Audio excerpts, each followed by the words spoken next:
We'll now move to the motion before the House this evening. The motion for this evening is, this House believes British education perpetuates racism. And I now look to Sabriyah Saeed, Somerville College, Secretaries Committee, to open the case for the proposition.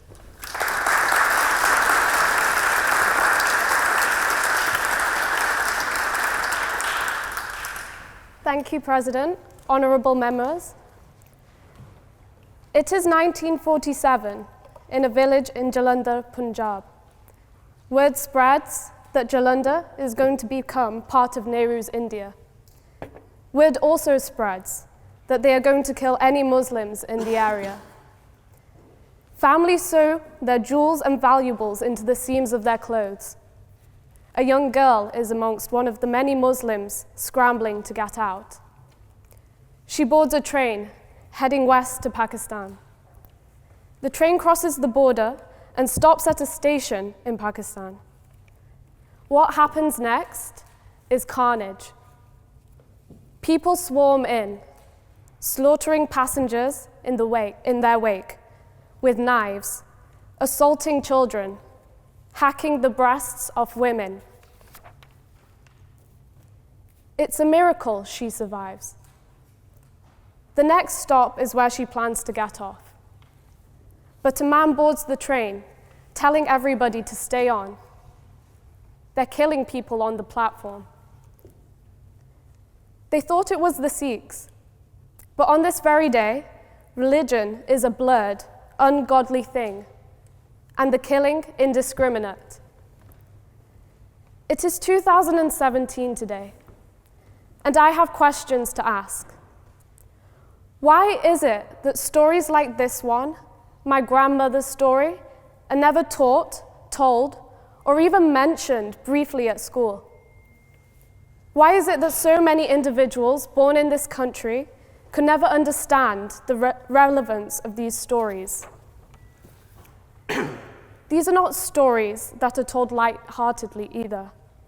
They have to be asked for, worked for, held valuable when in the possession of another. What if we don't even know to ask in the first place? British education, as it stands today, is colonized and hegemonized by a Eurocentric and Western bias. This bias fails to recognize that these histories, like my grandmother's, are as much part of the British story as they are the Pakistani or Indian. But this bias also does more than merely erasing past histories.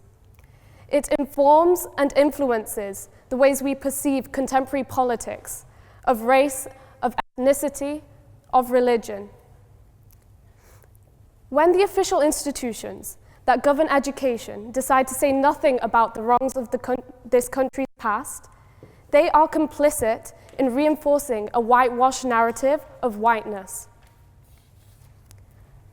A certain past becomes forgotten, and the forgetting is a deliberate act of violence. Before I continue, I would like to take it upon myself to introduce this evening's speakers for the opposition. Maan Al-Yassiri is a Brasenose history and politics student, but he's also much more than that. He is someone who constantly claims to be the victim of bullying on my hand. But as he so often points out himself, I look about 12 years old, which says something about Maan's oversensitivity. And I won't be as savage to our other opposition guests tonight. Neil Carmichael, an MP since 2010, is chair of the Education Select Committee and has scrutinised and influenced the UK's education policy. Dr. Tony Sewell is also incredibly well qualified to speak here tonight. He also tried to debate this motion with me in dinner earlier, which was a bit too soon. Being the founder and CEO of Generating Genius, a charity aiding underprivileged kids in learning about STEM degrees and careers. He is also a published author and trained teacher. Education is the passport to the future. For those who prepare today, own tomorrow. These are the words of Malcolm X, a man who actually spoke in this very chamber.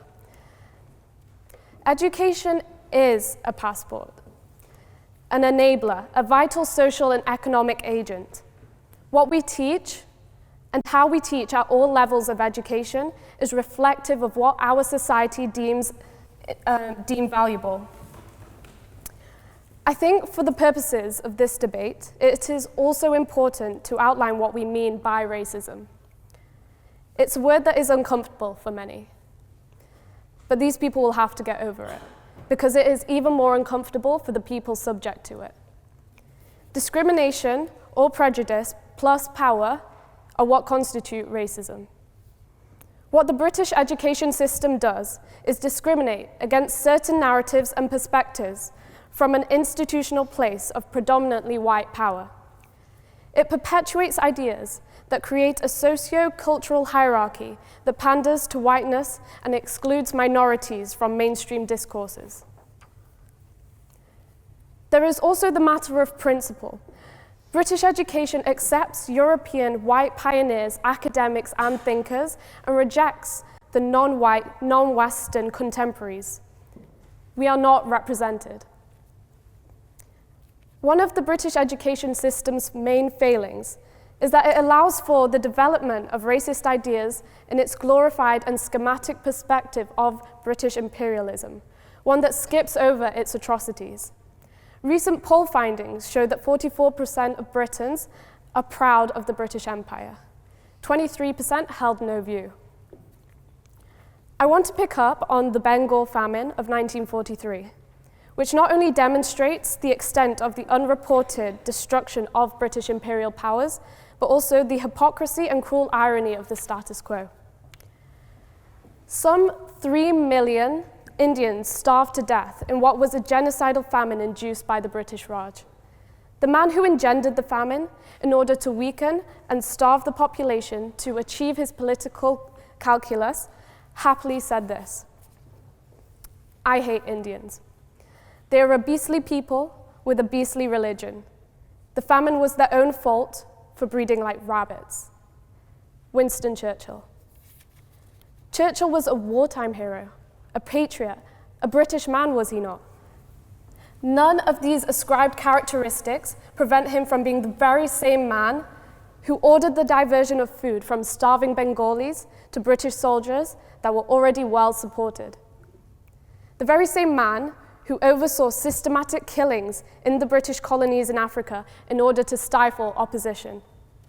And the very same man who found glory in eugenics and biological essentialism about individuals who do not conform to ideal whiteness, the idealized archetypal British citizen constructed under colonialism.